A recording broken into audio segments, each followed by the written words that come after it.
Will Robinson here from Robinson's Auto. Welcome back.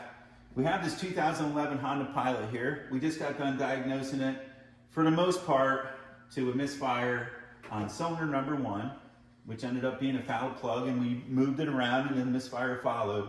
So we went and we replaced the plugs. We're going to change the oil, top everything off. The customer opted to just monitor it. If the misfire returns or he goes through a large oil consumption, then we know we need to take it to the next step. There's also been another code that's been popping up on occasion, and that's a P0171, and that's a System 2 lean. So a lot of times when it's something like this, it's an O2 sensor or a mass airflow sensor. But before you throw parts at it, I want to show you a common problem on these, and it just happens to be most likely the problem on this one as well. So if you haven't noticed the problem yet, it's actually staring right at you.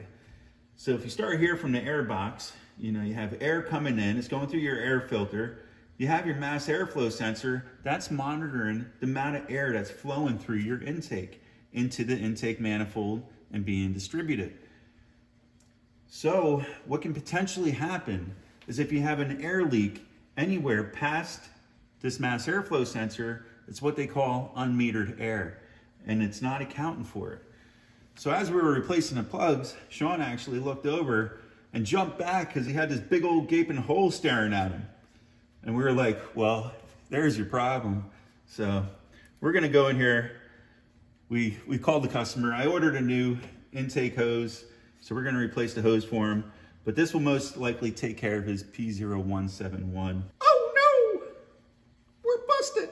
It's gonna be quick and easy, lemon squeezy. We got ourselves a 10mm on this mini breaker bar.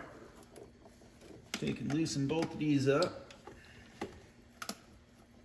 Guys, I've been getting my butt kicked on a Dodge Durango with the 5.7 Hemi. Aftermarket exhaust. And I'll have to pull you guys in on that one most likely.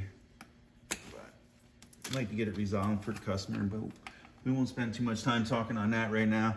And zip out the retaining bolts that hold the air cleaner housing on. These are 8mm.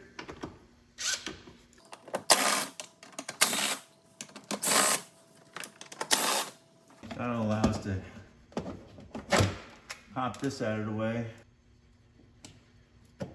And just slide this back as far as I can get it, like that. And then I hold here. Well, that was the hardest part of the whole task. And just in case you're having trouble seeing that gaping hole, there it is. All right, so we got the new hose, got the clamps nice and loose. Looks like this one might be a little bit harder to get to where they orientate that clamp. Again, just like when we took it apart, the hardest part is going to be getting this hose in here.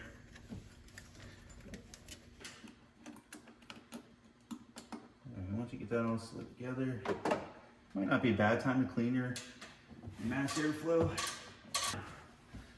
One tip while you're putting these on, you'll see little index marks that have to line up.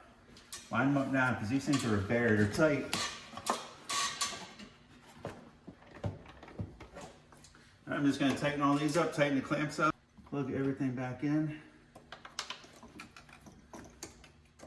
All right, real quick from the beginning, air cleaner is on, tight, mass airflow sensor's plugged back in, hose clamp tight, sensor plugged back in, tube in, clamp on, wire harness retained. I don't see anything we knocked off in the process. Just go over your work, make sure everything's good. From this point on, it's pretty good. However, I'm going to jump over and see if I can fix the oil leak for him on that spool valve. And then we're going to hand it back over to the customer and see what happens. So stay tuned.